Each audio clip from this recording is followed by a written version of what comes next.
Vanished, created by Ravi. Chapter 2. The Discovery.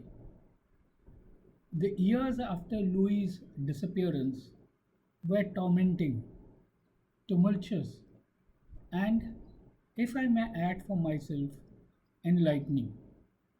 Louis got his nickname after we, along with a few friends, had seen the Disney version of The Jungle Book.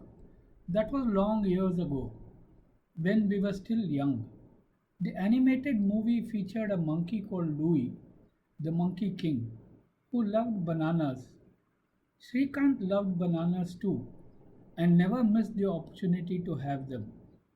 One of our friends then started calling him Louis, and thereafter the name stuck. Louis' disappearance perplexed everyone. His son and daughter, both married and settled abroad, waited for a month or so and then flew to India to stand by their mother. Some of his relatives turned up too, and soon his house had become a camp. Shreya was devastated. They had been married for 30 years, and their marriage seemed to be perfect. She kept saying that Shrikant gave her no reason to grumble or grudge, and that he was near perfect husband. Those who knew him vouched for his character. He was not one of those wayward husbands who indulged in clandestine affairs with other women. His children loved him the most, and they could just not believe that their father would do something so drastic. Speculation was rife. Theories about his vanishment abounded. The first thought was that he had met with an accident and was in some hospital. This was ruled out as we teamed up to comb virtually every hospital in the town. The police too did their search and came up with nothing. The second theory was that he had been waylaid, killed, and dumped in the sea. Some of us had connections with the police at the higher levels, and they pulled strings to ensure that they followed every possible lead diligently. One senior police officer suggested that we hire the services of a reputed investigation agency to trace Shrikant. After much deliberations, we hired the best possible investigators. This agency assigned the case to one of its best investigators, one Chandrakant Trimbakat. This man was considered to be the Sherlock Holmes of India. He had solved some very complex cases, which even the police department acknowledged.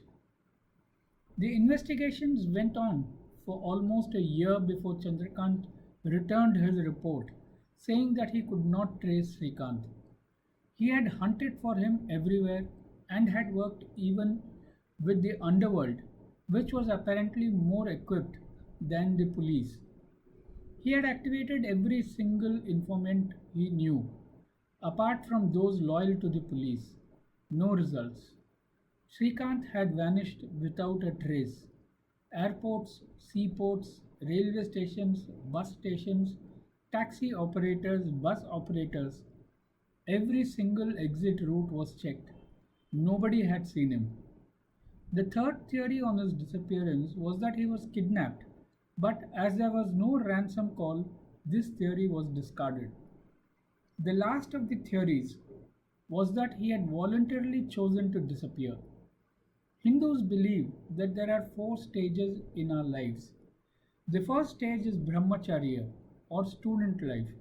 The second is the grihastha ashram or the married life. The third stage, vanaprastha or the retired life. And finally, there is sannyasa or the renounced life. Many of us believe that Louis had renounced his material life for a spiritual one. There are instances where completely satisfied and rich people just give up everything and lead the life of an ascetic. Some choose to go to the Himalayas and become sannyasis. Others find a spiritual guru and join his or her ashram. This theory appealed to the majority. more so because other theories had been proved wrong. I never got the impression that Louis was religious to the extent of being allured by sannyasa. He was God fearing, just like all of us. He did believe in visiting temples, doing puja, and other routine forms of worship that an average Hindu would do. His children did not subscribe to this theory, but nevertheless, we asked the agency to probe this angle too. All known godmen were contacted and their ashrams searched across the country, but in the end, there was nothing to report. We soon ran out of theories. The visiting relatives left, and so did the children, though reluctantly. They wanted Shreya to accompany them, afraid that leaving her alone would compound her misery and maybe drive her to sickness and depression. Shreya refused, saying that she would rather wait for her husband than going far away from him. I assured the children that we would take care of her. I live nearby with my family, and my wife Mandira would be with Shreya as long as necessary. Once the investigations were over, there was a lull in the case, and we did not know what to do. Shreya was yet to get over the shock of Louis' disappearance. More than the disappearance, she could not stop tormenting herself continuously. Where did he go? What was he doing now? Why did he disappear? Was he alive or dead? What was rankling was the fact that Louis had betrayed her trust, left her alone with these question marks. Question marks that pricked like daggers into her. She could live with a dead husband, but how could she spend her life with someone who was neither dead nor alive? I could understand her predicament, but could not help her in any constructive way. I advised her to visit a counselor or a psychiatrist who could help her deal with her tensions. It was around this time that I discovered the diaries. I found them on my bookshelf at my home, cleverly hidden behind the rows of books. They were Srikant's personal diaries, and there were three of them. How he put them there, I do not know. When he did it, I cannot say. As to why he kept them on my bookshelf, there was a partial answer, a brief handwritten note. The note was cryptic and hardly said anything about the contents of the diaries. It was handwritten all in capitals. My dearest friend, I am leaving these diaries with you in the hope that you will not share the contents with anybody, not even Shreya. Louis. I did not know what to make of the note. The fact that it was written in capital letters created doubts in my mind as to whether it was written by my dear friend or not. What was there in the pages of the diaries that he felt could not be shared even with his life partner? Was there any connection between these diaries and his disappearance? The timing of the discovery could not have been worse for me. Everyone was searching for answers and the lost man. The investigation agency was conducting a nationwide search without yet coming up with any worthwhile clue. The family was desperate to find something to raise their flagging hopes. What do I do now? If the diaries had any positive explanation for his disappearance or provided information on his whereabouts, it would only be justified that I must hand them over to the authorities. My friend did not want me to share the diaries with anybody, and I would be guilty of breaching the trust that he had placed in me. What was right?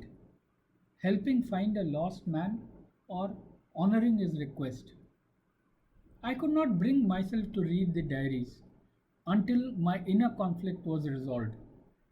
At the same time, I was burning with curiosity to see what was inside them, eager to know why Louis vanished, and burning with excitement at what kind of explosive content they contained.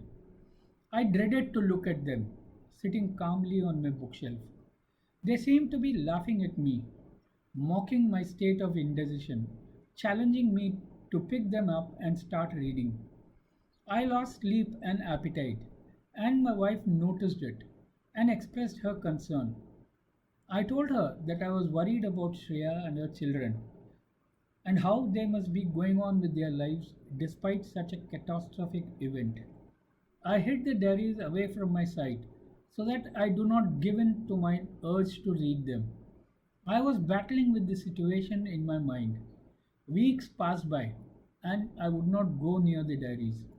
Then it struck me that I could perhaps read them and then decide whether to share the information with Shreya and the authorities. It seemed fair that my primary responsibility was now with the devastated family rather than with my friend. I no longer felt guilty that I would be breaching my friend's trust. He had said in the note that he hoped that I would not share the diaries with anybody.